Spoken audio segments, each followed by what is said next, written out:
Bon, j'espère que cette fois-ci vous m'entendez mieux. Ah, c'est pas possible.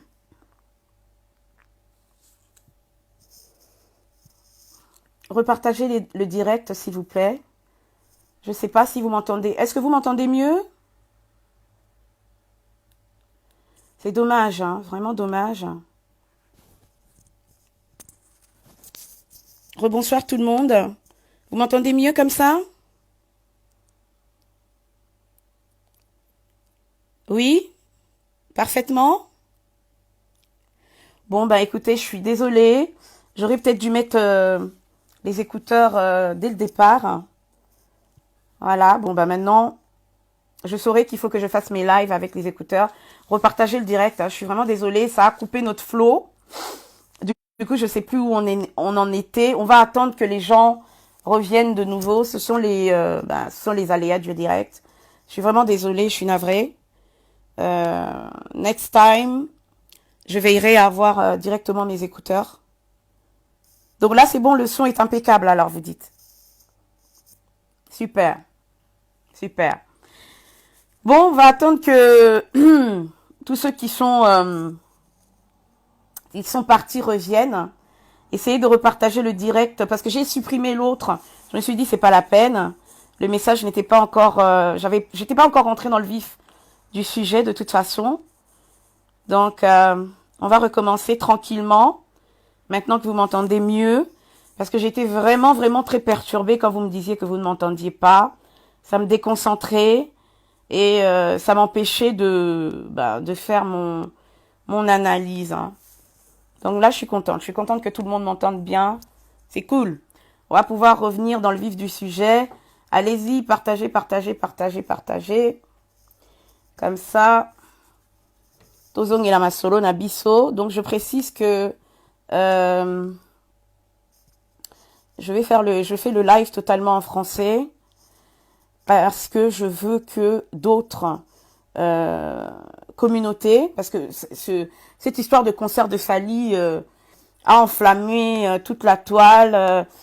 Toutes les communautés s'en sont mêlées, les Ivoiriens, les Sénégalais, les Camerounais, etc.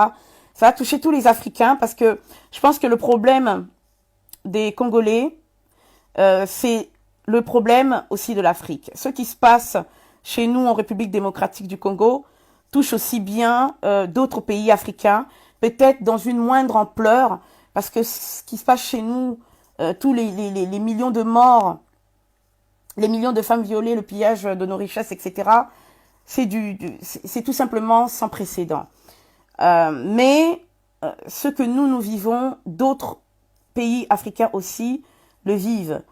Donc c'est quelque chose, c'est ce qu'on appelle un crime contre l'humanité qui est en train de se passer en RDC. Et donc c'est toute l'humanité qui devrait s'indigner et qui devrait être touchée par rapport à ce qui nous arrive, nous Congolais. Donc c'est pour ça qu'aujourd'hui je préfère m'exprimer totalement, excusez-moi, totalement en français pour que le message passe et atteigne aussi d'autres communautés. Donc on a perdu au moins 20 minutes. Je vous prie de m'excuser. Je suis pas vraiment dans ma meilleure forme, hein, mais j'essaye de faire avec. Repartager le direct, le live, s'il vous plaît. Donc, je disais que je voulais qu'on parle un peu de la genèse de ce combat. Parce que les gens se sont offusqués, à raison, bien sûr, sur la violence supposée des combattants. Les gens ont été choqués de voir des voitures brûlées, des scooters brûlés, des poubelles brûlées, des arrêts de bus détruits, etc. En plein Paris, ce que je peux concevoir, parce qu'on le dit, aucune violence n'est souhaitable. D'autres personnes ont été scandalisées, outrées, en tant que femme, en tant que mère.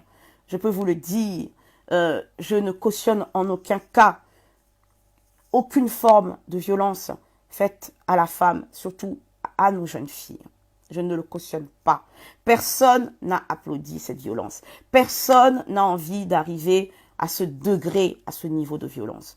Nous ne sommes pas en train, comment dire, de justifier la violence, mais nous sommes en train de vous faire comprendre que dans toute lutte, il peut avoir des dégâts collatéraux.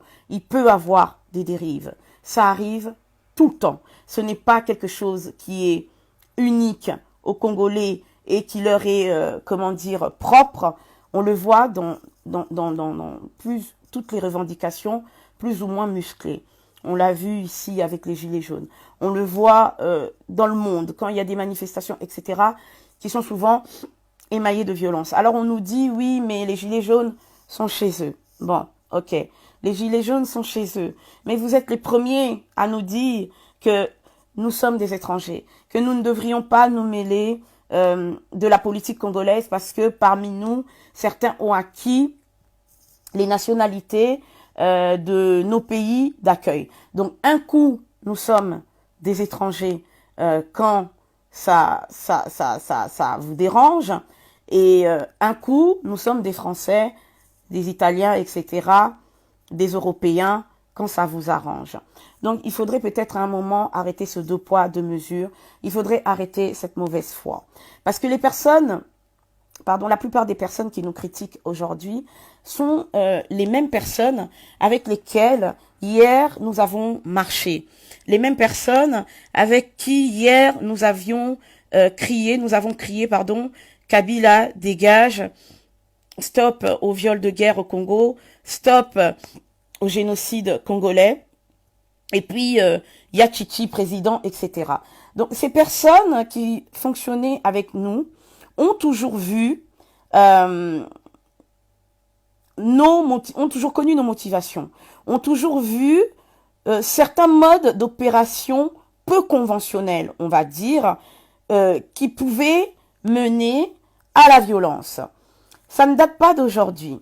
Alors, demandez-vous pourquoi ces personnes, quand nous marchions avec elles, pourquoi cette violence supposée des combattants ne les rebutait pas, pourquoi cette violence ne les offusquait pas et ne les choquait pas. Tout simplement parce que à ce moment-là, cela servait leurs intérêts, parce que nous avions les mêmes objectifs, à savoir la fin du gouvernement Kabila et un état de droit. Nous croyons, nous patriotes résistants congolais, que nous avions les mêmes objectifs avec ces gens-là. Nous pensions que nous marchions de concert et que nous avions la même idéologie politique et la même vision pour la RDC. Nous venons de nous en rendre compte, et nous le saurons plus tard, que ces gens-là se battaient d'abord pour le pouvoir, ensuite pour leur ventre, pour leur poste, pour leur famille, leur ethnie, leur parti politique, tout sauf pour le Congo et le peuple congolais.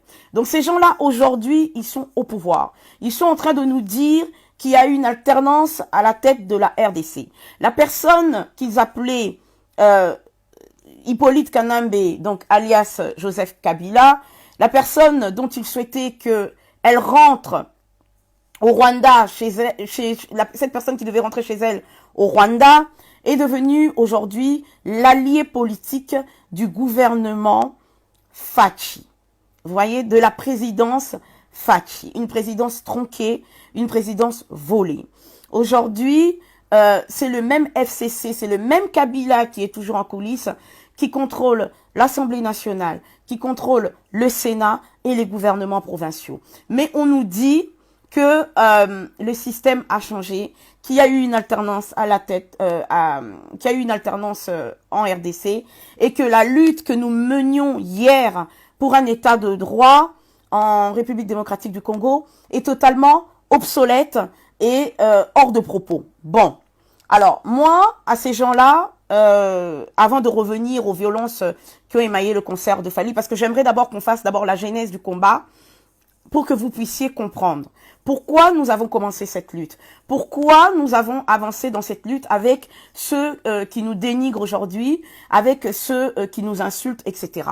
Nous sommes rentrés dans cette lutte, nous avons commencé cette lutte tout simplement parce que la RDC va mal, parce qu'il y a des millions de morts au Congo, un génocide qui est en train de se faire sous le silence de la communauté internationale et le monde-foutisme général de tout un peuple de tout, on va dire, de tout le monde, quoi, du monde entier. Tout le monde s'en fout de ce qui est en train de se passer au Congo. Donc nous, quand nous avons commencé Kabila Dégage, nous voulions faire passer le message que rien n'allait au Congo, que le système qui était en place au Congo était un système génocidaire. C'était un système fratricide, c'était un système qui opprimait le peuple congolais et que le peuple congolais avait le droit, comme tous les autres peuples, de vivre tranquillement dans son pays, de jouir de ses richesses qui sont pillées intempestivement. Voilà, c'était ça le but d'abord de notre mouvement, établir un état de droit en RDC, retrouver notre souveraineté, protéger nos frontières et puis bouter hors de notre territoire tous les ennemis, les envahisseurs qui sont en train de l'occuper de manière illégale et qui sèment la mort, le sang, qui mettent notre pays à feu et à sang à travers d'innombrables groupes armés non identifiés qui commettent des exactions, des pillages, des massacres, ainsi de suite. Voilà, c'était ça le but de notre combat.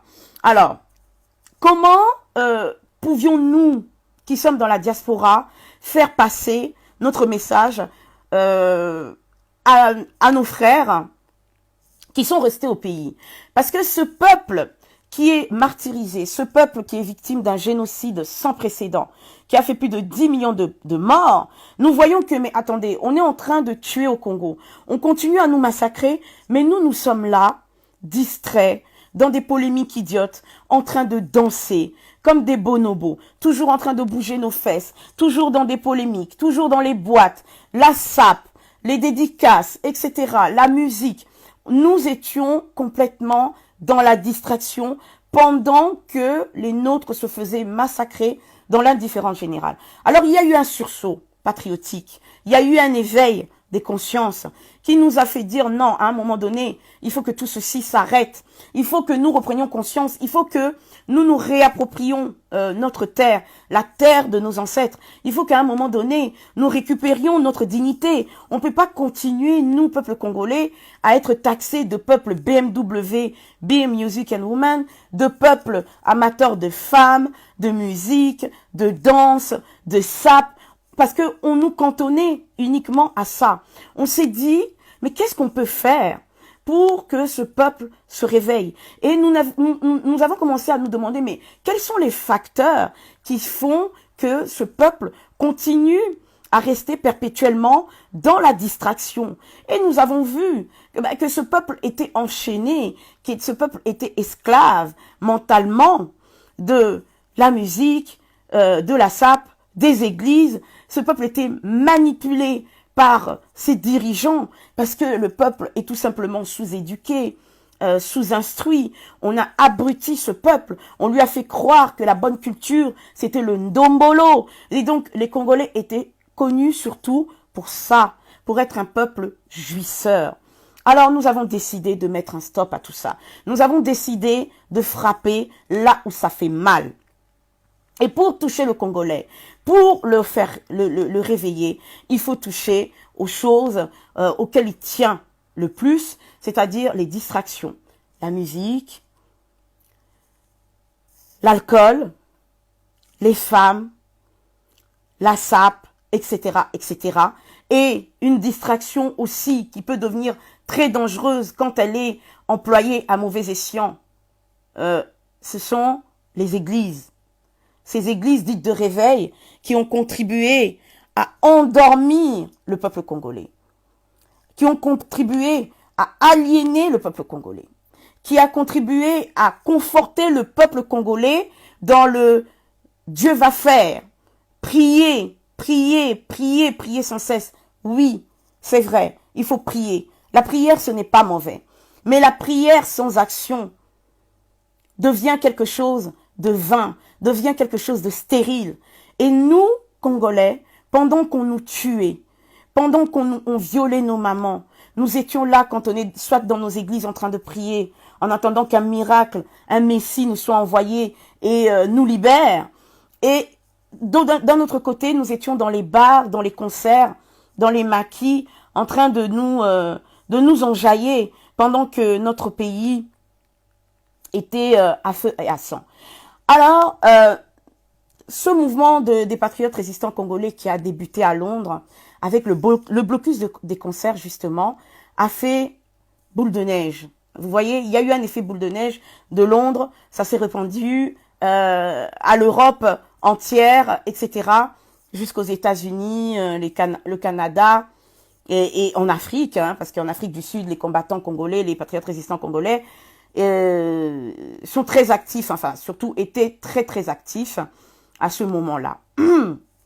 Donc voilà, nous nous sommes dit ici en France, hein, quand nous avons commencé Kabila dégage, qu'il faut qu'on frappe fort et qu'il faut qu'on attire l'attention des Congolais, il faut qu'on les sorte de leur distraction.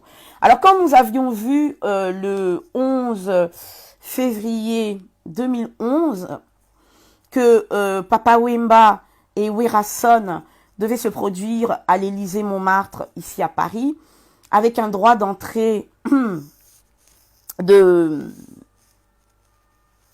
100 euros. Vous m'entendez toujours bien? Ok. Un droit d'entrée de 100 euros par personne. 100 euros qui représentent quand même, qui représentaient à l'époque peut-être plus que le salaire d'un policier au Congo. Donc 100 euros par personne pour aller entendre jouer Papa Wemba et Werason. Bon. Donc nous nous sommes levés et nous avons dit non, ça suffit, on va bloquer ce concert. Il y a eu une manifestation dans la journée et le soir, nous sommes partis faire le blocus du concert, en sachant que le blocus, bien évidemment, c'était une manifestation non autorisée. Nous n'avons jamais eu d'autorisation de manifester parce que on nous dit que oui, tous les concerts que vous avez bloqués ont été annulés par arrêté préfectoral, ce qui est totalement faux. Le premier concert qui a été annulé par arrêté préfectoral, c'est celui de JB Mpiana. Et encore, il a été annulé parce qu'il était émaillé de plein d'incidents avant entre les combattants et le staff de production de JB Mpiana. Il y a eu des personnes qui ont été violemment agressées, dont l'un des promoteurs du concert de JB, un haïtien, qui a été violemment agressé parce que un jeune combattant avait été tabassé aussi à Château-Rouge par des fanatiques de JB, etc. Donc, on a toujours été dans cette, on va dire, cette ambiance ultra, on va dire, baignée de violence, ultra chaude, une ambiance, on va dire, électrique. Vous voyez, ça a toujours précédé tous les concerts, enfin tous les blocus des concerts que nous avons fait jusqu'à présent. Donc, il y a peut-être des gens qui se réveillent aujourd'hui parce que c'est vrai que vendredi dernier, c'était spectaculaire à Paris parce qu'il y a eu un incendie assez conséquent, considérable. Mais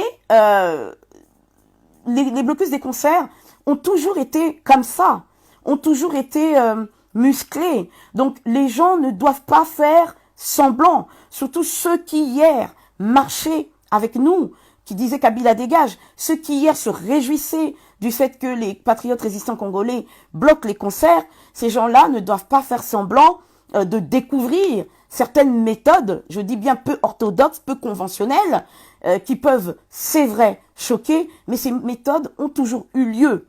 Aujourd'hui, nous sommes diabolisés par les mêmes personnes avec qui applaudissaient toutes ces méthodes, qui applaudissaient les blocus de nos concerts, de ces concerts. Aujourd'hui, nous sommes diabolisés tout simplement parce que leurs objectifs pour eux sont atteints. Leurs objectifs qui étaient le pouvoir, pour le pouvoir, leurs objectifs qui étaient de s'accaparer certains postes afin de pouvoir s'enrichir illicitement au détriment du peuple, parce que nous le voyons depuis un an, ou je ne sais plus, 12 mois, enfin 14 mois que Fachi a accédé à la présidence, nous ne voyons que des scandales financiers en scandales financiers, nous voyons des détournements de fonds, nous voyons la gabégie qui est en train de se faire. Donc, en fait, on a permuté en fait de chauffeurs, c'est-à-dire la voiture reste la même, mais c'est juste le chauffeur qui a changé. Mais l'autoroute que prend cette voiture, c'est toujours la même direction.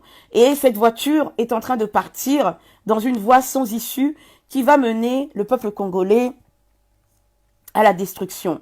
On est en train de partir droit vers le mur. On a applaudi une alternance factice. Une alternance factice parce que déjà, les élections qui se sont déroulées en RDC ont été truquées, ont été grugées.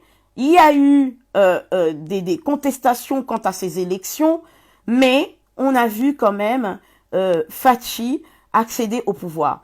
Et la personne, Joseph Kabila, que nous appelons Hippolyte Kanambe, dont Fachi disait que sa place était soit en prison, soit en exil, est devenu aujourd'hui l'allié de Fachi. Vous voyez? Donc, nous sommes dans la continuité du pouvoir. Il n'y a rien qui a changé à part le nom de la personne qui est aujourd'hui à la tête de la RDC. Absolument rien n'a changé pour le peuple congolais, que ça soit économiquement, que ça soit socialement, que ça soit au niveau sécuritaire, que ça soit au niveau des infrastructures, au niveau économique. Absolument rien n'a changé et au contraire, la situation ne cesse de s'empirer. Le prix des denrées alimentaires en RDC est en train de flamber. Le prix des aliments est en train de flamber. Le dollar ne cesse de grimper. Il y a une inflation terrible en RDC. Il y a la famine au Kasaï, les massacres qui sont en train de continuer à l'est de la République démocratique du Congo, les viols, etc., etc. Donc, au quotidien, absolument rien n'a changé pour les Congolais. Rien ne fonctionne. Donc, comment est-ce que on peut dire qu'on est ravi de cette alternance? Comment certaines personnes peuvent se réjouir juste parce qu'elles ont accédé au pouvoir alors que la majorité du peuple congolais continue à souffrir, que les enseignants sont impayés, que la gratuité scolaire donne des couacs, etc., etc. Rien ne va dans ce pays. Donc, il faut, à un moment donné, arrêter. Ce n'est pas parce que vous êtes au pouvoir que vous devez oublier ce pourquoi vous vous êtes battu pendant plus de 30 ans, pendant plus de 38 ans.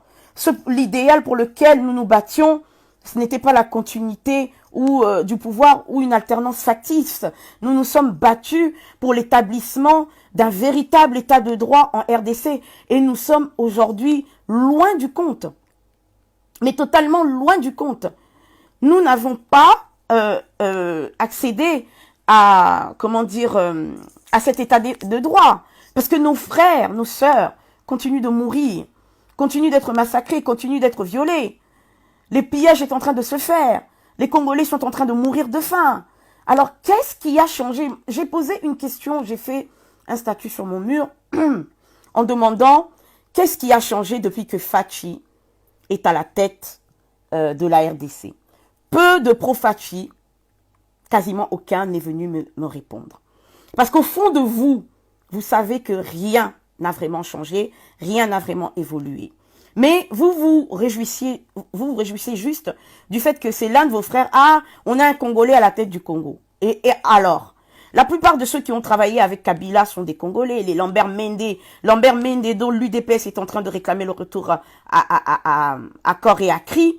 La plupart de ceux qui ont trahi sont des Congolais. Ceux qui ont tué Lumumba, c'était des Congolais. Avoir un Congolais à la tête du pays, ça ne veut pas dire que tout va bien. Vous êtes les premiers à critiquer le régime du maréchal Mobutu.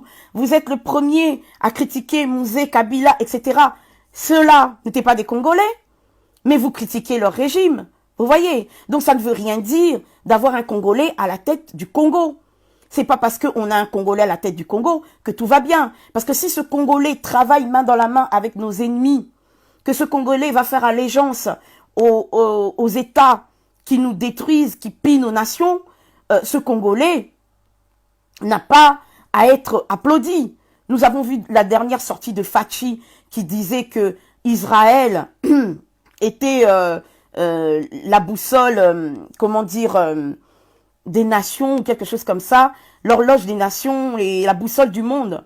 Non, la boussole des nations, l'horloge du monde. Vous voyez, un président congolais qui va vendre sa souveraineté comme ça au plus offrant, qui va se prosterner devant des nations étrangères qui contribuent au pillage de l'Afrique et au pillage de la République démocratique du Congo.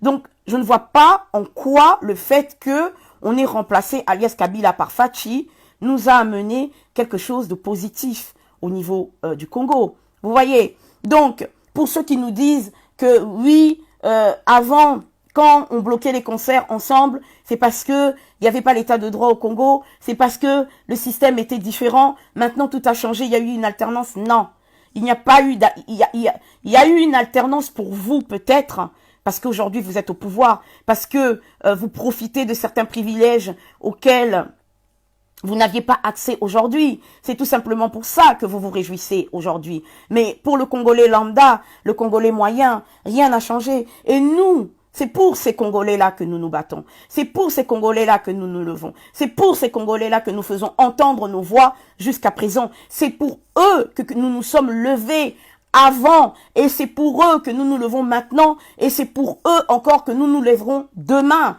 Quoi que vous en disiez, quoi que vous nous disiez, malgré vos insultes, parce que nous, notre but, c'était pas le pouvoir pour le pouvoir, notre but, c'était la libération totale de la République démocratique du Congo, la fin des viols, la fin des massacres, une émergence économique pour le peuple congolais, et puis surtout récupérer notre souveraineté qui est bafouée parce que les étrangers rentrent en RDC comme ils veulent. On voit ce que les Libanais font au Congo, on voit ce que les Chinois font, les Indiens. Tout le monde profite du Congo, sauf les Congolais eux-mêmes. Alors, pourquoi voudriez-vous que nous changions l'axe de notre lutte, l'axe de nos revendications? Parce que la situation est toujours la même. Vous comprenez? La situation est toujours la même. Il n'y a absolument rien qui a changé. La seule chose qui a changé, c'est qu'aujourd'hui, vous, ceux qui entouraient Fachi, qui est autour de lui dans la présidence, qui était hier ici avec nous dans la diaspora. La plupart d'entre vous étaient des frappeurs, des chèques-couleurs, des voleurs de chèques, etc. Et j'en pense, vous qui êtes en train de nous appeler des racailles, des koulouna, vous-même étiez des exemples d'antivaleurs ici. Et vous continuez à prôner ces antivaleurs là-bas, au sein de la présidence, en volant, avec vos copes, avec vos détournements. Donc vous n'avez aucune leçon à donner à la résistance patriotique congolaise. Et ceux qui aujourd'hui se lèvent pour pleurer parce que c'est vrai, il y a eu des voitures brûlées, il y a eu des poubelles brûlées, il y a eu des scooters brûlés, etc., qui sont choqués, comme si c'était la première fois que ça se faisait dans l'histoire de la France. Je vous signale qu'il y a eu auparavant mai 68, où des étudiants français se sont levés contre leur gouvernement et ont fait une mini-révolution, ont retourné Paris. Il y a eu tant de mouvements qui ont mis la France à feu et à sang. Vous avez beau nous dire que oui, mais eux, ils sont chez eux. Mais ces Français, ces Occidentaux qui viennent mettre l'Afrique à feu et à sang, qui viennent déstabiliser nos États en mettant leur tête, leur pantin, des marionnettes qui sont à leur solde, qui sont à la solde de l'impérialisme occidental, ces gens-là sont chez eux. Les Français qui sont au Mali, qui sont en train de foutre le bordel au Mali, ils sont chez eux. Ceux qui ont été détruire la Côte d'Ivoire, qui ont chassé Laurent Gbagbo du pouvoir, qui ont tué, massacré des Ivoiriens, ils étaient chez eux. Ceux qui ont débarqué à Kolwezi pendant, au Zaïre, les paras-belges, etc., les militaires français qui sillonnent l'Afrique, etc., qui étaient au Rwanda pendant les massacres des Tutsis au Rwanda, etc., étaient chez eux. Donc, eux ont le droit de venir faire ce qu'ils veulent chez nous, pardon. Et nous, qui sommes chez eux, nous n'avons pas le droit de revendiquer nos droits. Hein. Nous n'avons pas le droit de faire entendre la voix des sans-voix, la voix de notre peuple qui est martyrisé parce que nous sommes chez eux. Mais vous êtes les premiers à nous dire que de toute façon vous êtes des étrangers. Ne vous mêlez pas de ce qui se passe en RDC parce que vous avez pour certains des nationalités étrangères. Alors dans ce cas-là, souffrez que nous, étrangers, puissions revendiquer chez nous, en France. Parce que vous nous appelez étrangers. Il faut savoir, sommes-nous étrangers ou sommes-nous congolais? Quand ça va bien, nous sommes congolais. Quand ça va mal, nous sommes étrangers. Vous nous niez le droit de revendiquer en France parce que vous dites que c'est pas chez nous.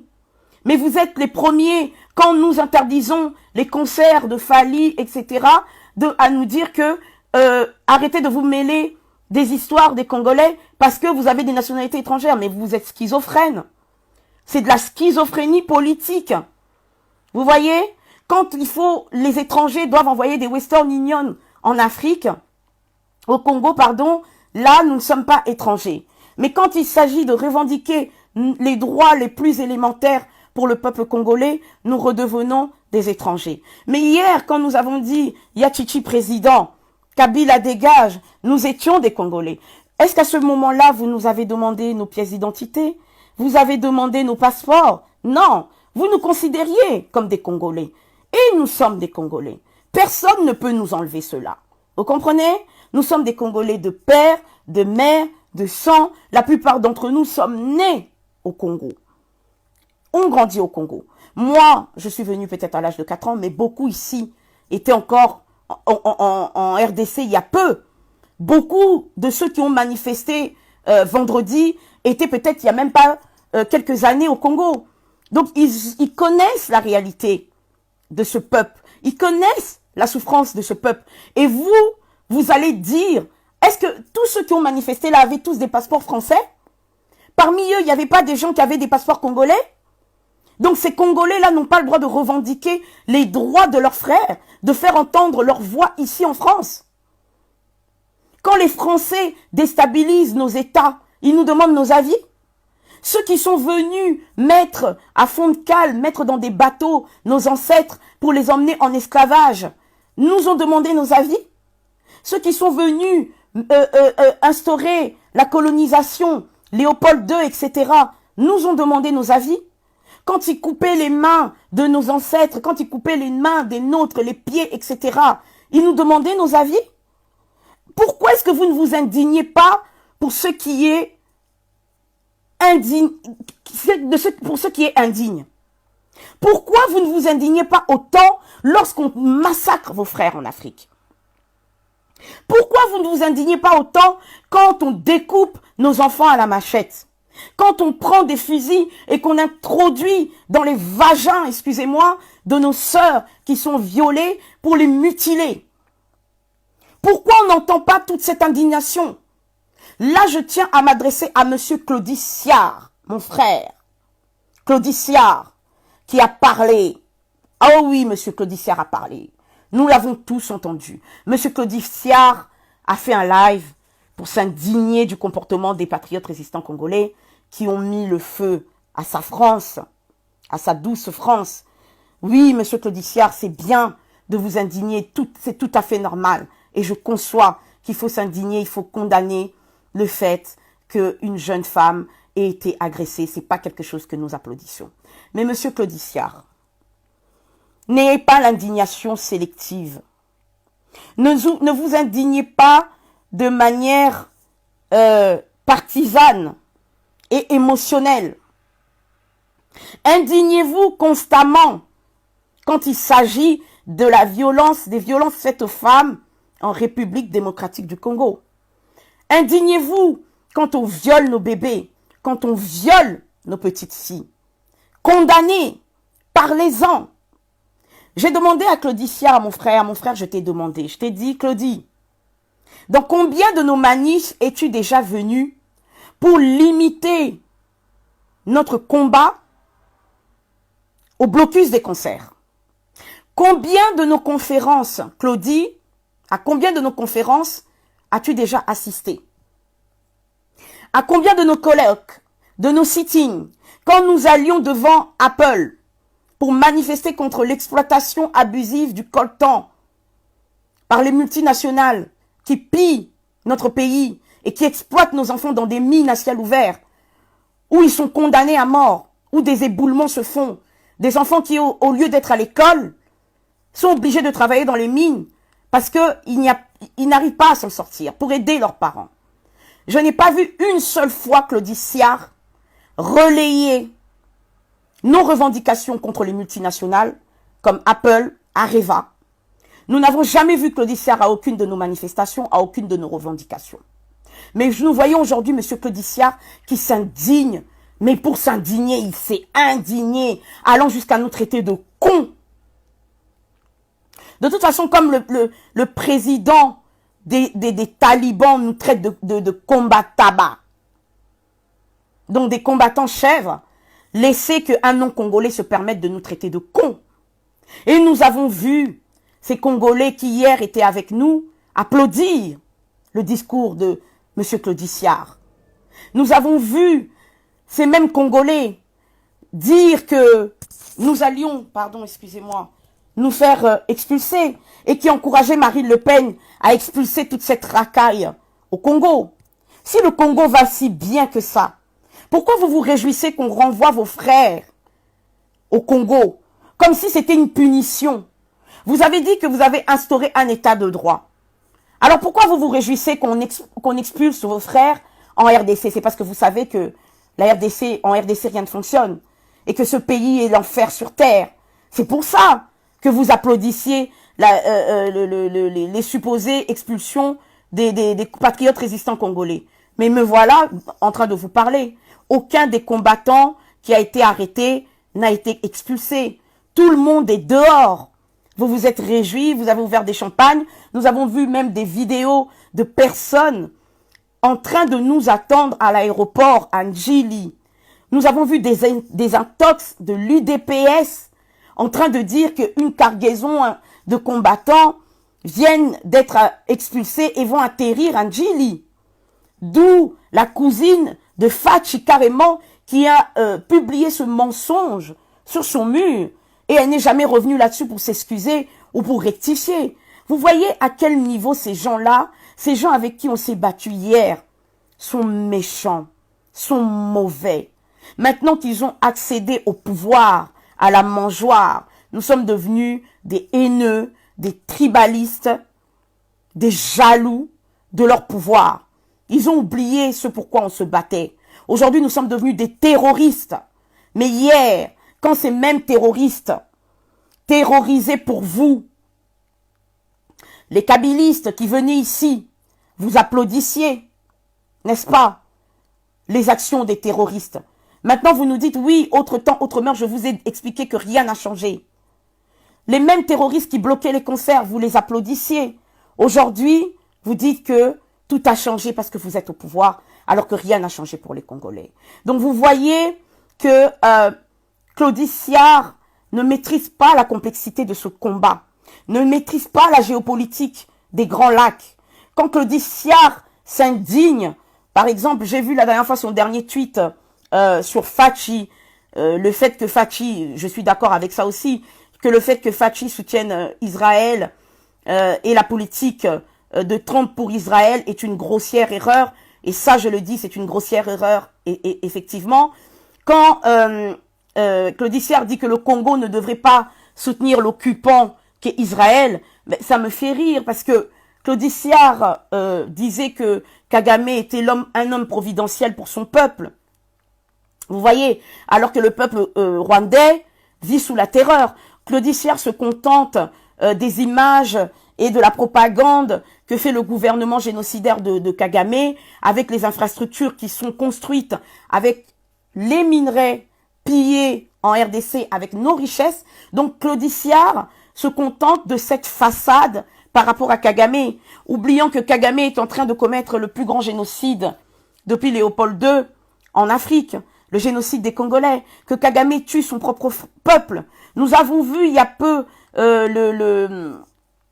le chantre rwandais, excusez-moi, redonnez-moi son nom, c'est Muzigo, c'est ça? Rigo, excusez-moi, j'ai oublié son nom, pourtant j'en ai parlé. Nous avons vu qu'il y a peu un activiste rwandais, un chantre, un artiste rwandais, a été assassiné dans les prisons de Kagame à Kigali. On a fait passer ça pour un suicide. Comment il s'appelle déjà? Rigo, j'ai oublié son nom. Kizito, voilà. Kizito a été assassiné. Et c'était un artiste. Sauf erreur ou omission de ma part, je n'ai pas entendu Claudiciard s'offusquer de cet assassinat. Vous voyez, masqué en suicide. Il y a peu, il y a eu Jacques Matande, qui est notre frère congolais, qui est journaliste à la BBC, qui a été viré parce qu'il a accueilli Charles Onana, journaliste d'investigation d'origine camerounaise, qui dénonce les crimes de Kagame. Jacques Matonde a été viré de la BBC sur pression du gouvernement Kagame. Vous voyez, sous pression du gouvernement rwandais. C'est un journaliste. C'est le collègue, c'est un collègue pour Claudiciard. Mais moi, je n'ai pas entendu Claudiciard s'indigner. Hein? C'est quand même une atteinte grave à la liberté de la presse, une atteinte au droit d'expression, à la liberté d'exercer d'un journaliste. Alors, Claudiciard, en tant que journaliste, il devrait s'offusquer de ce genre de choses. Mais bizarrement, là, on ne l'entend pas. Alors, s'il l'a fait, j'aimerais bien que vous me montriez, parce que moi, je ne me rappelle pas. J'ai pas entendu Claudiciard sur le dossier de Kizito Mihigo. J'ai pas entendu Claudiciard sur le dossier de son collègue de la BBC. Mais on entend Claudiciard pour défendre son ami Fally Ipupa. Claudiciard qui nous dit que Fally Ipupa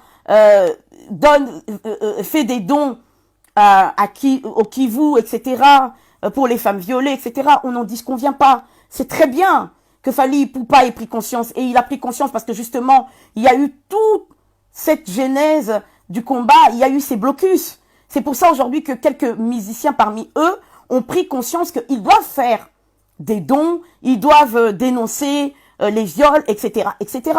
Mais il ne faut pas que ces dons deviennent,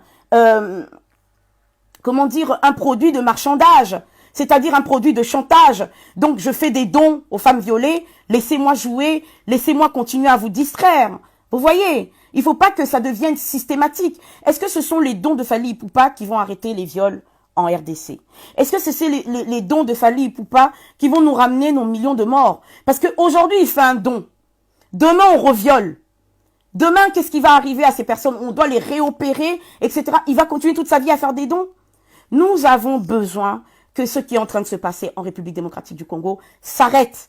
Il faut des résolutions politiques fermes. C'est pas avec les dons, quel que soit le don que c'est, même si c'est des millions, des milliards, c'est pas ça qui va mettre fin aux exactions qui se font à l'est de la République démocratique du Congo. C'est pas ça qui va mettre fin aux viols, aux violences faites aux femmes, etc. en République démocratique du Congo. Les dons, c'est bien.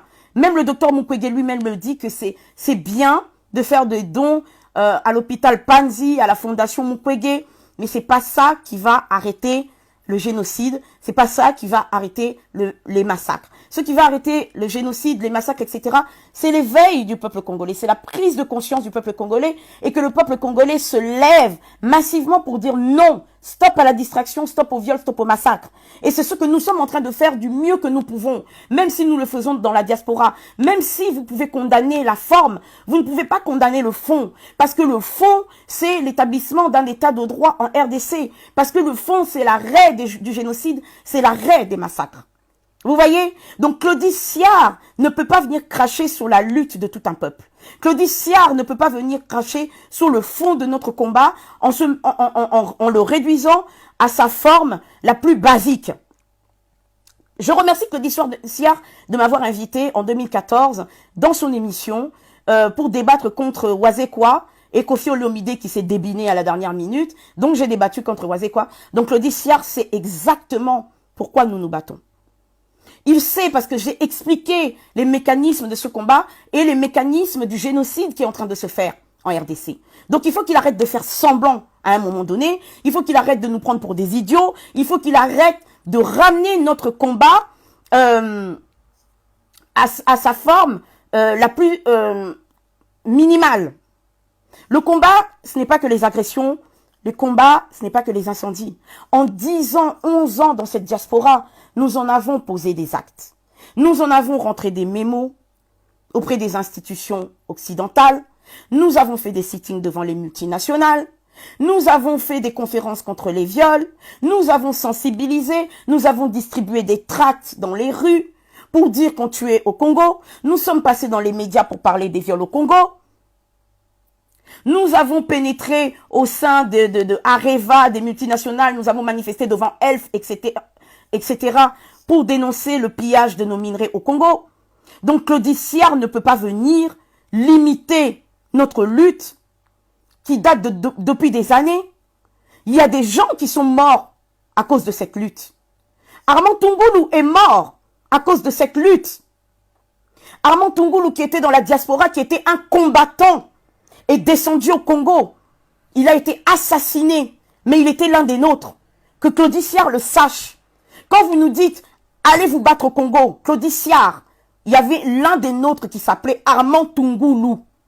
Il vivait en Belgique, il était de la diaspora. Il est parti seul comme un homme au Congo, manifester contre le pouvoir génocidaire et sanguinaire de Joseph Kabila. Il a balancé une pierre au cortège de Joseph Kabila et ça lui a valu la mort. On n'a jamais retrouvé son corps. Vous qui êtes en train de nous traiter de cons, combien parmi vous avez le souci, pensez encore à la veuve d'Armand Tungulu, qui a été déjà lui rendre visite chez elle, qui a déjà donné ne fût-ce qu'un billet même de 10 € pour ses enfants. Vous êtes en train de nous dire, allez vous battre au pays, allez vous battre au pays. Qui parmi vous a déjà donné même 1 € à maman Philo ou à ses enfants? Tiens maman, tu es veuve d'1 € national, achète même du lait à tes enfants. Qui l'a fait parmi vous? Et vous êtes en train de nous dire, allez vous battre au pays. Ceux qui se sont battus au pays, les Rossi, Chimanga, les Luc Kulula, les Thérèse Kapangala, qui sont morts, qui ont versé leur sang pour le Congo. Vous avez une reconnaissance pour eux aujourd'hui? Vous pensez à eux? Ceux qui ont pris le pouvoir là, qui nous disent qu'il y a un état de droit, ont déjà arrêté le meurtrier de Rossi? Qui a tué Luc Kulula? Qui a tué Floribert Chebeya? Qui a tué Fidel Bazana? Qui a tué tous ces gens-là? Où sont les responsables? Sont-ils en prison? Vous nous parlez d'état des droits. Où sont les responsables des massacres de nos martyrs? Ceux qui ont grillé dans la permanence de l'UDPS, des combattants de l'UDPS, comme des merguez, excusez-moi du terme. Vous le connaissez. Il est à côté de vous. C'est votre allié aujourd'hui. Qu'est-ce que vous, membres de l'UDPS, dont les combattants ont été massacrés, qu'est-ce que vous faites pour obtenir justice pour ces gens-là?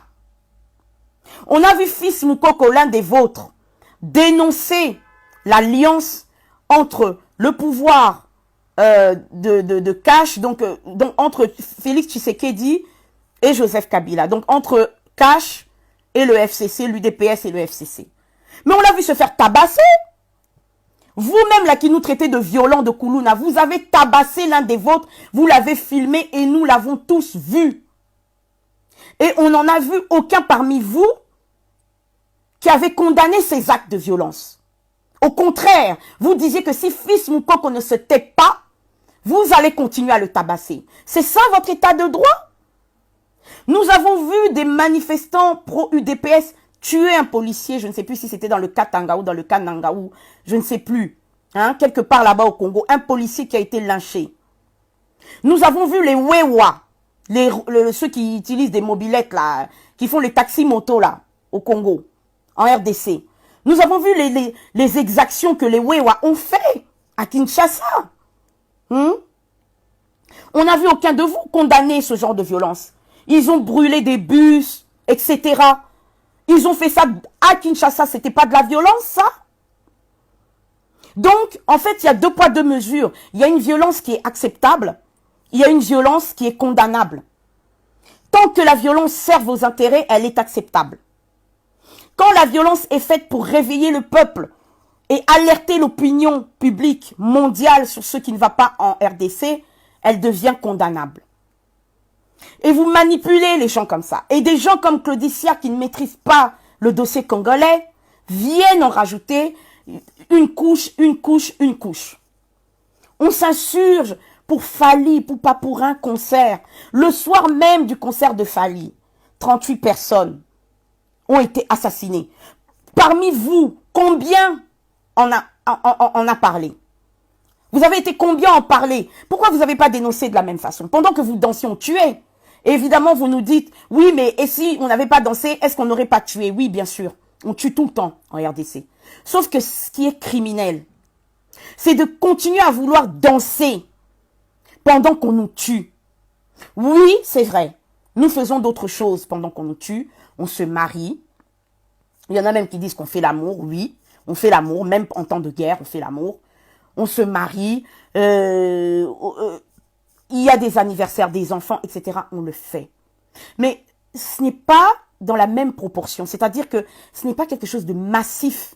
C'est-à-dire la volonté d'endormir tout un peuple à travers des distractions, à travers la musique. Vous comprenez? Là, on est en train de vous parler de distraction de masse. Si vous retournez en arrière, vous regardez dans la Rome antique, les jeux du cirque, etc., les Romains maintenaient le peuple dans la distraction en leur donnant des jeux, avec les gladiateurs, les lions, etc., pour que le peuple ne revendique pas ses droits. Donc vous voyez, la distraction, quand elle devient massive, elle devient une arme de destruction des peuples, destruction des mentalités du peuple, parce que ça va abrutir le peuple. Le peuple ne va passer qu'à se réjouir au lieu de s'éduquer, de s'émanciper. C'est une façon de garder le peuple esclave. La distraction, quand elle devient massive et quand elle est politisée, comme le concert de Fally Ipupa qui était hyper politisé, parce qu'on n'a jamais vu un concert de Congolais ici en France avec plus de 600 policiers, un concert sous haute surveillance, on encadrait les manifestants quand ils rentraient, on les accompagnait au métro quand ils sortaient. Vous appelez ça une victoire? Est-ce que ça c'est un concert ou bien c'est un défi? Louise Mushikiwabo, que nous avons vu en photo avec Fally Ipupa, qui est le bras droit de Paul Kagame, qui a tout fait, qui a fait du lobbying pour que cette femme soit aujourd'hui à la tête de l'OIF, l'organisation de la francophonie, internationale de la francophonie, dont elle est la présidente, et rwandaise. Vous savez l'influence que le lobby rwandais a dans le monde. Vous savez que le Rwanda est en train de nous assiéger, est en train de nous massacrer. Et vous nous dites que le fait que Fally pose avec Louise Mushikiwabo, qui est derrière le concert de Fally, qui a appuyé le concert de Fally, vous pensez qu'il a été invité pour rien à Addis Abeba? Il y a une main noire derrière ce concert. Et on l'a vu parce que ce concert politisé a été poussé à son paroxysme. Et des gens comme Louise Mushikiwabo sont derrière ça. On a vu les images. Est-ce que moi j'ai inventé? Vous n'avez pas vu Fally avec cette dame-là? Vous voyez? Donc pendant que ces gens-là nous massacrent, vous trouvez normal que... D'ailleurs Fally, là, il devait aller se produire au Rwanda. Il devait jouer à Kigali avant son concert de Paris. Et comme par hasard, il est tombé malade, il a annulé. Mais il devait aller se produire au Rwanda. Est-ce que vous trouvez normal qu'un artiste congolais aille se produire dans un pays qui massacre son peuple? Avant d'être un artiste, il est avant tout un Congolais. Donc, il doit avoir quand même un minimum d'esprit patriotique. Vous dites que Fally est apolitique. Mais on a vu Fally faire campagne pour Sassou Nguesso. Donc, si c'est pas pour la RDC, on s'en fout, c'est pas grave. Mais Sassou est un dictateur aussi, mes frères et sœurs. On a vu Fally faire des chansons pour Claudia Sassou. Fally dédicace dans ses chansons des notables congolais, des politiciens congolais comme André Kimbuta, etc. Dans ses chansons. Donc, où est-ce que vous avez vu que quelqu'un d'apolitique va faire campagne à Brazzaville pour Sassou? À un moment donné, il faut arrêter cette hypocrisie. Parce qu'il n'a pas chanté pour Kabila. Il n'a pas chanté pour Kabila, mais il a chanté pour Sassou. Sassou qui massacre son peuple. Sassou qui tient son peuple d'une main de fer. Sassou qui est un dictateur. Sassou qui est en train de s'enrichir au détriment de son peuple. Comment vous pouvez accepter que nos artistes continuent à chanter pour la gloire de ceux qui oppriment nos peuples africains? Et vous dites que laissez Fally faire son boulot, il n'est pas politicien. Mais bien sûr que si, il se mêle de la politique. De toute façon, si tu ne te mêles pas de la politique s'occupera de toi. Si tu ne t'occupes pas de la politique s'occupera de toi. Fally est un musicien, c'est pas son rôle. Et les Bob Marley. Bob Marley, Myriam Makeba, les Johnny Clegg, les Tiken Jah Fakoly, les Fela Kuti, tous ces artistes, Bob Dylan, etc., Bono de U2, qui s'engagent pour l'Amazonie, etc. Tous ces gens-là ne sont pas des artistes, mais ils s'engagent pour des causes, les causes des peuples. Nous avons vu des artistes américains chanter We are the world, we are the children. Ils se sont mobilisés contre la famine en Éthiopie. On l'a vu ici aussi, avec Coluche, Daniel Balavoine, etc., qui se sont mobilisés dans les années 80 contre la famine en Éthiopie. Coluche a lancé les restaurants du cœur. C'était un artiste. Mais il a lancé les restaurants du cœur. Il est mort, mais les restaurants du cœur continuent. C'est un acteur, un artiste. Il a posé un acte social fort. Alors pourquoi vous ne comprenez pas que nos artistes doivent poser des actes sociaux forts? Que nos artistes ne peuvent pas rester silencieux quand on massacre leur peuple. Quand on tue des millions de Congolais, les artistes ne peuvent pas se taire. Parce que ces Congolais-là qu'on est en train de massacrer font partie de leur peuple, font partie de leur public. Vous comprenez? Claudie Siard a des filles. Si aujourd'hui on violait ses filles, devant lui, devant ses yeux par des dizaines d'hommes, et qu'ensuite Fally venait lui donner un don pour aller faire opérer ses filles ou je ne sais quoi, et ensuite l'inviter à un concert, il aurait le cœur à aller danser, à laisser ses filles agonisantes? Vous rigolez ou quoi? Est-ce que vous ne comprenez pas que la distraction, quand elle est massive, devient une arme de domination des peuples? C'est-à-dire, on veut vous maintenir dans cet état de distraction perpétuelle. Dansez, buvez, faites des polémiques idiotes. Pendant ce temps-là, eux, ils pillent chez nous. Ils s'enrichissent chez nous. Mais vous, vous dansez. Et on vous dit, oui, voilà, on est dans des états de droit, vous ne pouvez pas nous empêcher de danser, dadadi, dadada, dadada. Est-ce que vous savez que les concerts de Bertrand Cantat, le leader... comment il s'appelle? C'est quoi déjà le groupe de Bertrand Cantat là? Ah, t'as comment là? J'ai oublié le Bertrand Cantat là, celui qui a tué Marie Trintignant en la tabassant là. Noir Désir, voilà. C'est le leader du groupe Noir Désir qui était le plus grand groupe de rock français. Il a tabassé Marie Trintignant, il l'a frappée, elle est morte. Violence faite à la femme. Il a été condamné à 8 ans de prison, il me semble, et je crois qu'il en a fait 5 ou 6 ou quelque chose comme ça. Quand il est sorti de prison, il a voulu recommencer à faire des concerts. Les Français ici, et surtout les associations de lutte de violence contre les femmes, les Femmes, etc., surtout les Femmes, se sont levés et se sont dressés contre le retour des concerts de Bertrand Cantat. Ils ont dit qu'il a tué une femme. Écoutez bien, hein, pour une femme, une actrice, Marie Trintignant, qui a été tuée. Le mec, il est parti en prison. Il a fait de la prison, il a payé sa dette vis-à-vis de la société. Mais quand il est sorti de prison, il a voulu reprendre des concerts. Et ben les Français se sont levés pour empêcher les concerts de Bertrand Cantat. Il y a plein de concerts de Bertrand Cantat et de Noir Désir qui ont été annulés à cause des groupes de pression féminine, à cause des Femmes et tout ça. Et on a vu des artistes célèbres ici en France, des acteurs, des chanteurs, dire non au retour de Bertrand Cantat sur scène. Il y a eu de la casse, il y a eu des manifestations et il y a eu des arrêtés préfectoraux pour interdire les concerts de Bertrand Cantat. Vous comprenez? Pour vous dire qu'un artiste ne peut pas ne pas avoir un rôle social. Quand tu es artiste et que tu fermes les yeux sur les massacres, tu fermes les yeux sur ce qui se passe autour de toi, tu n'es pas digne d'être appelé artiste. Parce que de tout temps, les artistes ont contribué à la société. Les Picasso qui ont peint les Guernica contre la guerre en Espagne, contre le franquisme. On a vu des Bob Dylan, on a vu tous les acteurs, enfin les artistes occidentaux qui se sont mobilisés contre l'apartheid en Afrique du Sud. C'est leur pression, la pression de tous ces artistes qui ont fait que Nelson Mandela a fini par être libéré. Et que l'apartheid a pris fin en Afrique du Sud. Myriam Makeba s'est battue pendant plus de 30 ans hors de son pays. Elle a sillonné le monde entier pour parler de ce qui se passait dans son pays. Je n'ai vu aucun Sud-Africain lui dire « Vas-y, viens, rentre, viens te battre avec nous ici. » Non. Au contraire.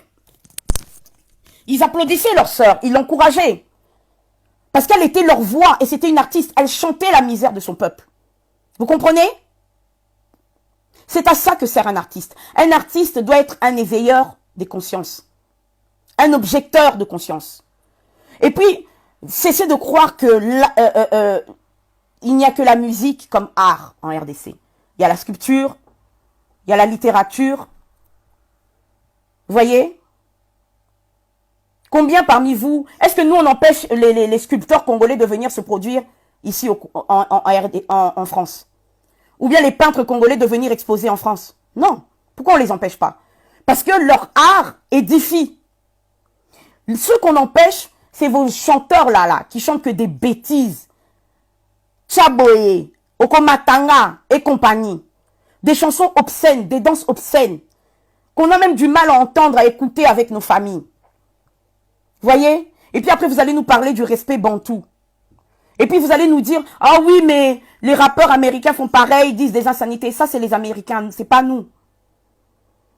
Aux États-Unis, on tue pas comme au Congo. Aux États-Unis, on viole pas comme au Congo. Alors, cessez de vous comparer aux autres.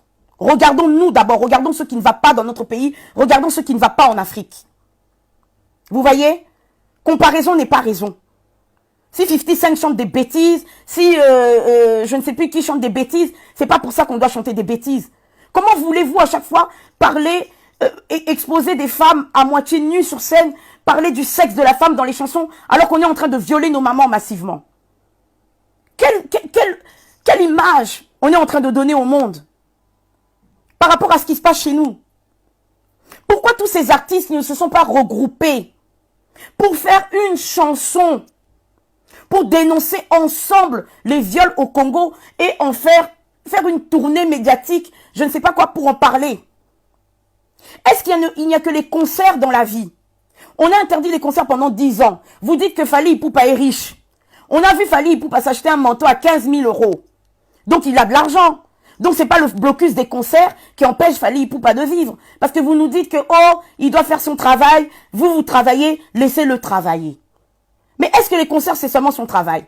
Il rentre en studio, il fait des albums, il a des featuring avec d'autres artistes. Donc Fally Ipupa ne manque pas de quoi vivre. Il ne manque pas de pain. C'est pas les concerts qui vont faire vivre Fally Ipupa. Vous-même vous dites qu'il est riche. On voit JB Mpiana venir ici et montrer ses Weston, etc. Ça fait combien d'années que JB Mpiana ne s'est pas produit en Europe? Mais il achète des Weston à quelques milliers d'euros. Donc ils ont de l'argent. Ils ont des sponsors. Pourquoi est-ce que vous êtes en train de pleurer comme si Fally n'avait plus rien à donner à manger à ses enfants? Pendant que vos propres frères là-bas au Congo n'ont rien à manger. Pendant que vos enfants au Kassai sont en train de mourir de faim. C'est le portefeuille de Fally Ipupa qui vous interpelle. Au lieu de vous lever massivement pour que vos frères là-bas au Congo trouvent du travail, puissent manger. La rougeole a tué plus de 6 000 personnes au Congo. Donc 85% sont des enfants de moins de 6 ans. Qui parmi vous s'est indigné?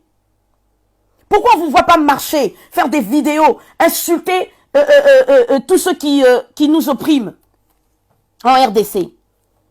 Mais vous avez donné toute votre force pour nous traiter de terroristes, pour exiger notre renvoi au Congo.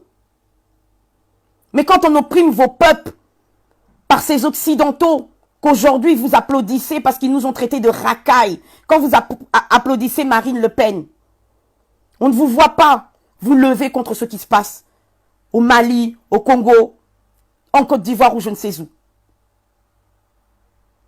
Votre force, c'est pour Fally. Mais vos enseignants là-bas en RDC sont impayés depuis des mois. La famine est en train de miner le Kassai. Les viols sont en train de continuer. Mais vous nous dites que Fally doit manger. Et les 80 millions de Congolais qui sont en RDC, eux n'ont pas le droit de manger. Nous, vous vous levez pour une personne et sa famille. Nous nous levons pour des millions de Congolais en RDC. Alors, voyez un peu la proportion. Vous voyez pas que c'est ridicule? Vous êtes en train de pleurer pour une personne. Le mec, il a fait son bif, il a pris son argent et voilà, c'est fini. Mais pendant ce temps-là, le peuple, lui, continue à mourir de faim. Pendant ce temps-là, il y a des problèmes de délestage, d'infrastructure au Congo. Pendant ce temps-là, vos familles au Congo souffrent. Fali, il a pris son argent, et après, maintenant quoi? Qu'est-ce que vous allez revendiquer après ça? Parce que nous revendiquons les droits de nos peuples. Vous vous battez pour les droits de vos musiciens. Donc nous allons continuer à revendiquer. Vous maintenant là, qu'est-ce que vous allez revendiquer là maintenant, les jours à venir là sur Facebook? Vous allez manifester contre quoi? Maintenant que le concert est passé. Vous êtes encore en train de manifester pour son futur concert de Londres. Donc voilà, c'est ça votre vie. Militer pour des concerts, au lieu de militer pour votre peuple. Donc c'est ça que je voulais dire. Je voulais dire à Claudie Siard, quand tu ne maîtrises pas un sujet, mon frère, reste en dehors. Il s'agit de notre peuple. Il s'agit de notre souffrance. Il s'agit de nos frères qu'on tue, qu'on massacre. Il s'agit de nos enfants qu'on coupe comme du bétail à la machette. Alors mon frère, quand tu n'as rien de mieux à faire, c'est mieux que tu parles de la musique. C'est bien de t'insurger pour un concert. C'est bien de t'insurger parce qu'il y a eu des violences qui ont émaillé ce concert. Mais ton indignation ne doit pas être sélective. Tu dois t'indigner à tout moment. Moi, j'aimerais t'entendre t'indigner sur ce que Paul Kagame fait, parce que toi qui es le défenseur maintenant de la femme congolaise, j'aimerais que tu t'indignes un peu sur ce que les troupes rwandaises, ougandaises, burundaises, etc. font en RDC aux femmes congolaises. Des viols à la chaîne, des viols de guerre. Quand est-ce que tu auras le courage de dénoncer ça sur l'antenne de RFI? Que Kagame est un génocidaire. Tu dénonces Israël en tant qu'occupant, mais tu n'oses pas dénoncer Kagame. Tu vois? Donc, il faut arrêter ce deux poids, deux mesures. Tu ne peux pas limiter notre lutte juste à des incidents qui ont émaillé le concert de Fally Ipupa. Il faut respecter les gens. Il faut respecter notre cause. Il faut respecter le peuple congolais. Ce n'est pas les quelques fanatiques là qui sont venus t'applaudir parce qu'aujourd'hui, ils sont pour les concerts qui représentent la majorité du peuple congolais. Donc tu dois respecter notre combat. Tu n'as pas à nous dire ce que nous devons faire ou ce que nous ne pouvons pas faire. Nous sommes des Congolais, nous allons régler nos problèmes entre Congolais. Arrête de mettre le feu, mon frère, entre nous. Parce que nous, on est entre nous, Congolais. Un jour ou l'autre, tout ça là, ça va s'arranger. Et nous allons faire une réconciliation nationale entre Congolais quand un véritable état de droit sera rétabli en République démocratique du Congo. Voilà ce que je pouvais dire aujourd'hui. Je ne vais pas prendre plus de temps parce que je suis vraiment épuisée. Je vous remercie de m'avoir suivi. Ceux qui ont insulté, continuez à insulter. Je vous ai déjà dit, on répond aux imbéciles par le silence et aux médiocres par l'instruction. Donc vous pouvez toujours continuer à m'insulter, surtout ne vous fatiguez pas. Parce que moi non plus, je ne vais pas me fatiguer à dire la vérité. Voilà. Oakofinga, amonia rofinga, afinga. De toute façon, vous n'allez pas inventer de nouvelles insultes. Venez m'attaquer sur le plan des idées, venez contredire mes idées. Les insultes là que vous êtes en train de faire là, ça montre juste votre niveau qui est trop bas. Et je ne peux pas descendre à votre niveau. Voilà, c'est tout ce que j'avais à dire aujourd'hui. Donc, on continue la lutte. La violence des combattants, oui, mais la plus grande violence qui est en train de se faire, c'est celle qui est en train de se faire contre le peuple congolais, contre le peuple africain et qui dure depuis des lustres. Depuis des siècles. Et il est temps que nous, Africains, nous nous levions et que nous militions pour des choses qui en valent la peine. On ne va pas s'entretuer pour du ndombolo. Nous devons lever et tourner nos armes contre ceux qui veulent maintenir nos peuples en esclavage en utilisant la musique, en utilisant la religion, les distractions, etc. C'est contre ces gens-là que nous devons nous battre. Et pas nous battre entre nous. Que vous soyez pour les concerts, que vous ne soyez pas pour les concerts, vous êtes des Congolais. Nous sommes tous pour le Congo. Nous sommes tous pour l'émergence du Congo, pour la fin du conflit en RDC. C'est ça qui doit nous unir. Concentrons-nous sur ce qui nous unit au lieu de nous concentrer sur ce qui nous désunit. C'est ça qui nous tue. Et puis, vous avez des gens comme ça là, comme des Claudie Siard qui profitent de ce genre de trucs pour venir nous diviser encore plus. Arrêtons de nous faire manipuler comme ça. On a toujours réglé nos problèmes entre nous. On va continuer à régler nos problèmes entre nous. On n'a pas besoin d'arbitrage de qui que ce soit. C'est tout ce que j'avais à dire ce soir. Donc, voilà. La lutte continue. Et encore une fois, courage à mes frères combattants. Ne vous laissez pas abattre. Nous sommes dans le bon et l'histoire nous jugera. Nous avons vu des Ray Charles aux États-Unis pendant la ségrégation refuser de chanter dans des salles où il y avait des Blancs pour faire entendre leur voix. La voix de leur peuple. Donc, nos artistes doivent prendre conscience. Ils doivent prendre conscience, ils ne peuvent pas continuer à être dans le déni. Arrêtez de croire que le rôle d'un artiste, c'est seulement d'un musicien, c'est seulement de chanter et de vous faire danser.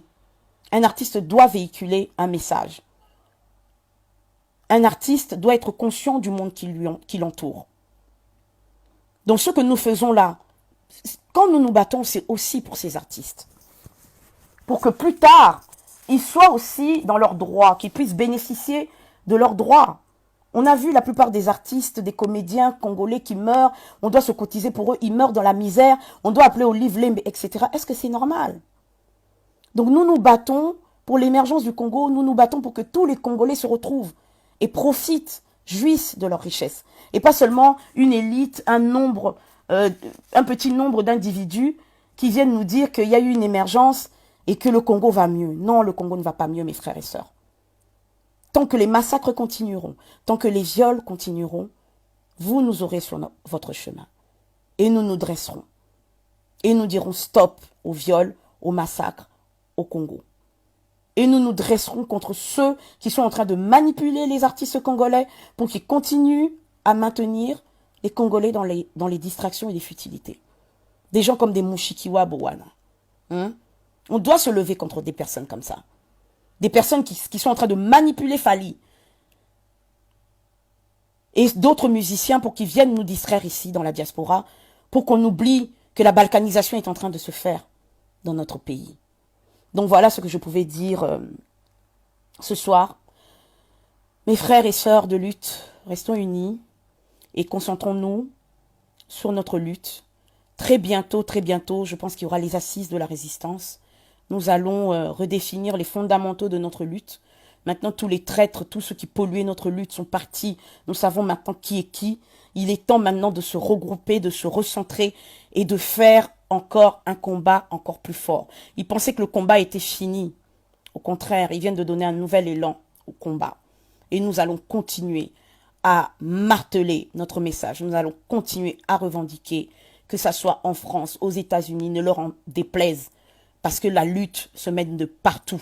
On a vu le printemps arabe piloté de la diaspora par la jeunesse arabe qui était dans la diaspora et qui s'est servi des réseaux sociaux pour faire basculer les choses dans leur pays.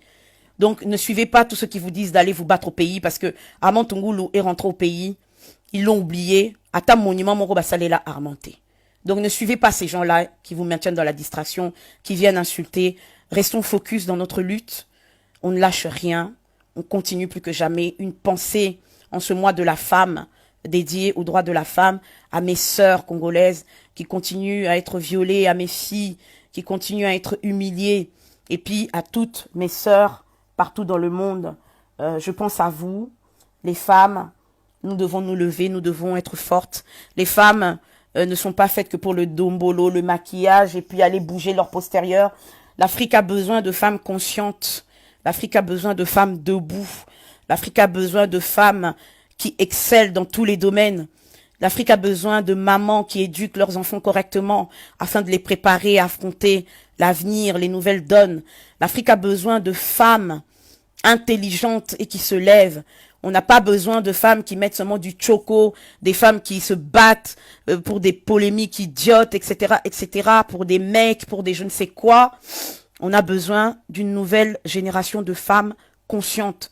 Ce sont nous les femmes qui allons faire que cette Afrique se réveille. C'est nous les porteuses de vie, c'est nous qui donnons la vie, c'est nous qui éduquons nos enfants. Donc faisons en sorte que les générations futures soient plus conscientes que celles de maintenant. Voilà. Je vous remercie de m'avoir suivi. Merci à vous. Et puis, que Dieu vous garde, qu'il vous bénisse ainsi que vos familles. On est ensemble. Je sais que la semaine a été rude. Il y a eu des insultes de part et d'autre. Donc maintenant, on tourne la page de ce concert de Fally, mais on ne tourne pas la page de la résistance qui, elle, continue. Voilà. Ingeta, Ingeta. Que Dieu vous garde. Et puis, surtout, qu'il bénisse le Congo et qu'il bénisse l'Afrique. Ingeta.